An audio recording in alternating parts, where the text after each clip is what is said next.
আসসালামু আলাইকুম। আমি পলি লাইফস্টাইল ব্লগের নতুন আরও একটি ভিডিওতে আপনাদের সবাইকে স্বাগত জানাই। কেমন আছেন আপনারা সবাই? যে যেখান থেকে আমার ভিডিওটি দেখছেন আশা করি সবাই অনেক ভালো আছেন। আমরাও আপনাদের দোয়ায় এবং আল্লাহর রহমতে আলহামদুলিল্লাহ ভালো আছি। সকালের নাস্তা রেডি করছি, তখন থেকে ভিডিওটি শুরু করেছি। রুটি বানিয়ে নিয়েছি আর এখানে সিমাই রান্না করছি, দুধ সিমাই। দুধটা আমি ভালো করে জাল দিয়ে নিয়েছি। এখন এর ভিতরে চিনি দিয়ে দিব।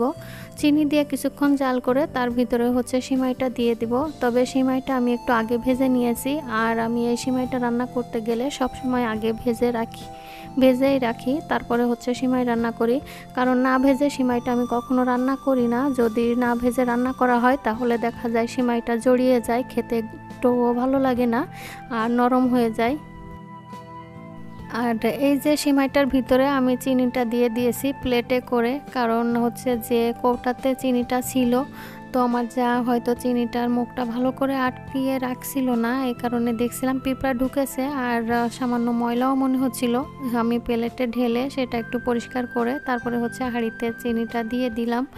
চিনিটা দেওয়ার সময় প্লেটটা যেহেতু বড় আর পাতিলের মুখটা ছোট, যে কারণে ঢালতে গিয়ে সাইড থেকে একটু পড়েও গিয়েছে। সমস্যা নেই, অল্পই পড়েছে। তো সিমাইটা আমার রান্না করা হয়ে গেছে। আমি তেমন কিছু দিইনি, কিশমিশটা দিয়ে থাকি তবে দিইনি। সামান্য তেজপাতা, দারচিনি, এলাচ দিয়ে সিমাইটা রান্না করে নিয়েছি ঝটপট। আর এখন রুটিগুলা এক এক করে সেঁকে নিব। এরই ভিতরে আমি আপনাদের কাছে একটা রিকোয়েস্ট করি, যারা ভিডিওটি দেখছেন তারা প্লিজ ভিডিওটিতে একটা লাইক দিয়ে কন্টিনিউ করবেন। আর যারা নতুন আমার চ্যানেলে আজ প্রথম ভিজিট করছেন তারা চাইলে চ্যানেলটাকে সাবস্ক্রাইব করে পাশে থাকা বেল বাটনটি প্রেস করে আমার পাশেই থেকে যেতে পারেন। ভিডিওতে আসলে কথাটা কেমন শোনা যাচ্ছে, ভয়েসটা একদমই ভালোভাবে দিতে পারছি না, একটু কষ্ট হচ্ছে। কারণ প্রচণ্ড গরমের কারণে আমাদের সবাই শরীরটা খুবই খারাপ, তার ভিতরে আমার গলা আর ভয়েসটা একদমই খারাপ হয়ে গেছে। ভয়েসটা দিতে বারবার কাশি আসতেছে, গলাটা মনে হচ্ছে বন্ধ হয়ে আসতেছে, এজন্য কথাগুলো একটু অন্যরকম শোনা যাচ্ছে। তো সবাই কিছু মনে না করে ভালো করে ভিডিওটি দেখে নেবেন আমি আশা করি।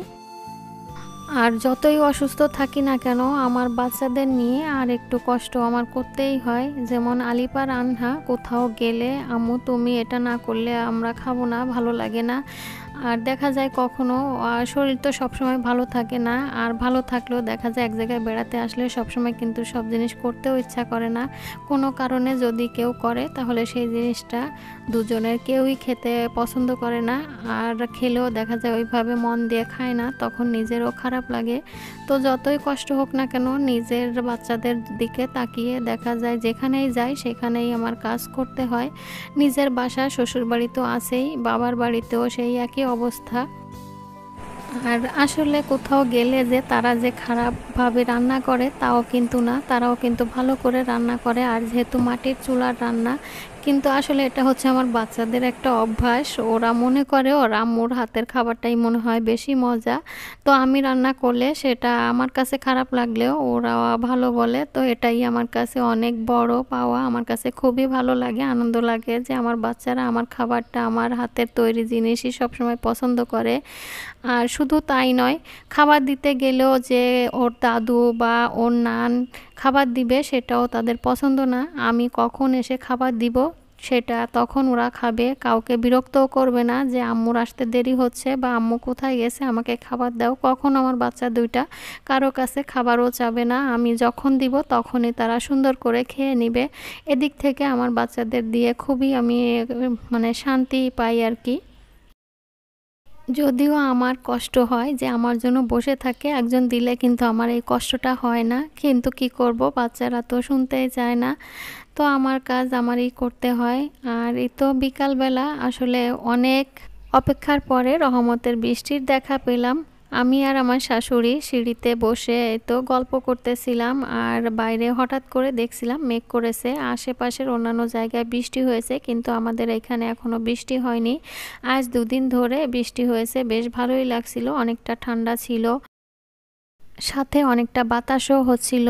তো আজ এ পর্যন্তই, সবাই সুস্থতা কামনা করে শেষ করছি আমার আজকের ভ্লগ। আল্লাহ হাফেজ, আসসালামু আলাইকুম।